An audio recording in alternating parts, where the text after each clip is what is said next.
Pengertian korosi. Apa sih yang dimaksud dengan korosi?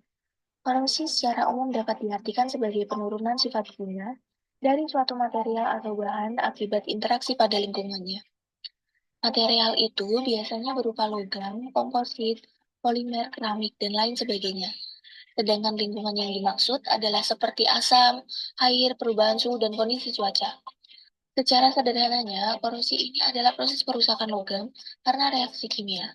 Proses perusakan itu dapat terjadi karena adanya zat-zat lingkungan yang membentuk senyawa yang sebenarnya tidak diinginkan. Korosi ini sering disebut dengan sebutan karat. Hal itu tidak sepenuhnya benar, karena sebenarnya karat itu hanya terjadi pada besi. Salah satu contoh yang paling umum ditemui dari korosi adalah besi yang berkarat, warna perak yang mengkilap, sampai munculnya warna hijau pada tembaga. Proses terjadinya korosi merupakan proses elektrokimia. Elektrokimia adalah proses terjadinya reaksi redoks secara spontan. Contohnya, korosi pada besi akan membentuk oksida besi. Besi akan teroksidasi oleh oksigen dari udara dan membentuk korosi. Persamaan reaksi yang berlangsung adalah sebagai berikut. Korosi tidak terjadi begitu saja, melainkan ada penyebabnya. Faktor yang mempercepat korosi diantaranya yaitu yang pertama, kadar air di sekitar logam, bisa dalam bentuk air maupun uap air.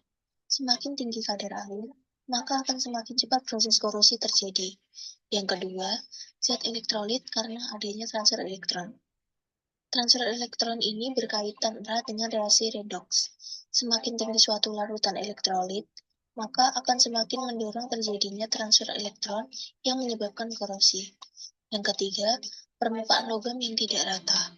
Ketika permukaan benda atau logam yang tidak rata kontak langsung dengan H2O dan O2, maka proses korosi semakin cepat terjadi. Yang keempat, suhu, di mana suhu yang tinggi dapat mempercepat terjadinya korosi. Selanjutnya kita akan membahas tentang jenis-jenis korosi. Jenis korosi ada berbagai macam, di antaranya yaitu pertama, ada uniform attack atau korosi seragam yang biasanya terjadi karena permukaan logam mengalami reaksi kimia yaitu rendahnya pH air yang ada di sekitarnya, lalu dilengkapi dengan udara yang lembab atau tekanan air tinggi, sehingga lama-kelamaan logam akan semakin menipis. Kedua, ada cooking corrosion atau korosi sumur. Korosi ini biasanya terjadi karena komposisi logam tidak homogen. Bentuk korosi sumur ini hanya berupa titik atau area kecil dan menyerupai sumur. Jenis korosi ini bisa dibilang jadi korosi yang paling merusak. Tiga, ada erosion corrosion atau korosi erosi. Biasanya terjadi karena adanya aus pada logam, sehingga menimbulkan beberapa bagian yang tajam dan kasar. Lama-kelamaan, korosi dapat dengan mudah terjadi pada bagian tersebut. Pipa dan roller yang biasanya mengalami jenis korosi erosi. Lalu keempat, ada galvanic corrosion atau korosi galvanis. Korosi jenis ini dapat terjadi karena adanya dua logam yang berbeda dalam satu elektrolit. Kemudian logam yang lebih anodik akan mengalami korosi galvanis ini. Kelima, ada fast corrosion atau korosi tegangan. Jenis korosi satu ini terjadi dikarenakan butiran logam yang bentuknya berubah akibat perlakuan khusus. Contohnya, seperti ditekan atau diteguk. Hal inilah yang kemudian menjadi penyebab butiran logam menjadi tegang dan mudah bereaksi dengan lingkungan. Jika sudah bereaksi dengan lingkungan, maka korosi bisa terjadi dengan sangat cepat. Selanjutnya ada diffuse corrosion atau korosi celah, yaitu jenis korosi yang keenam. Korosi ini dapat terjadi pada logam yang saling berdekatan. Pada celah tersebut bisa terjadi kotoran dan air yang tertahan sehingga konsentrasi O2 atau oksigen pada permukaannya jauh lebih banyak dibandingkan pada dalamnya. Ketujuh, ada korosi mikrobiologi. Sesuai dengan namanya, jenis korosi satu ini melibatkan mikroorganisme sama seperti bakteri, jamur, alga, atau protozoa. Proses terjadinya diawali dengan mikroorganisme yang akan menempel di permukaan logam dalam bentuk lapisan tipis atau biodeposit. Dan yang terakhir, yaitu fatigue corrosion atau korosi lelah. Jenis korosi ini dapat terjadi karena logam mendapatkan beban siklus yang terus-menerus dan berulang. Semakin lama, logam pun akan mengalami dikarenakan adanya kelelahan logam.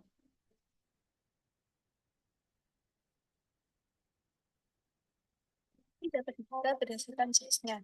Di antaranya yang pertama uniform attack, atau korosi seragam. Korosi jenis ini dapat dicegah dengan cara diberi lapis pelindung yang mengandung inhibitor seperti genu. Yang kedua, pitting corrosion atau korosi sumur.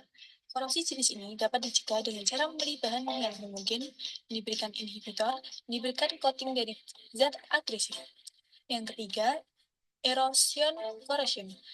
Korosi erosi Korosi jenis ini dapat dicegah dengan cara memberi bahan yang homogen, diberi coating dari zat agresif, diberi inhibitor, menghindari aliran fluid yang terlalu deras.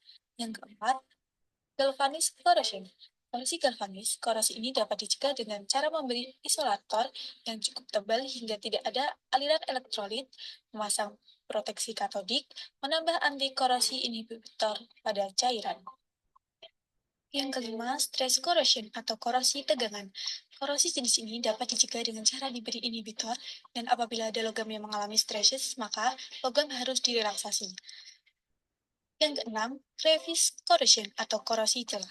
Korosi ini dapat dicegah dengan cara diberi isolator, mengeringkan bagian yang basah, membersihkan kotoran yang ada.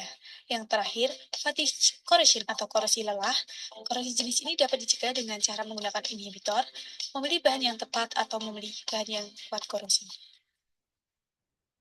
Selanjutnya kita masuk ke dalam contoh korosi pada kehidupan sehari-hari yang biasa kita temui.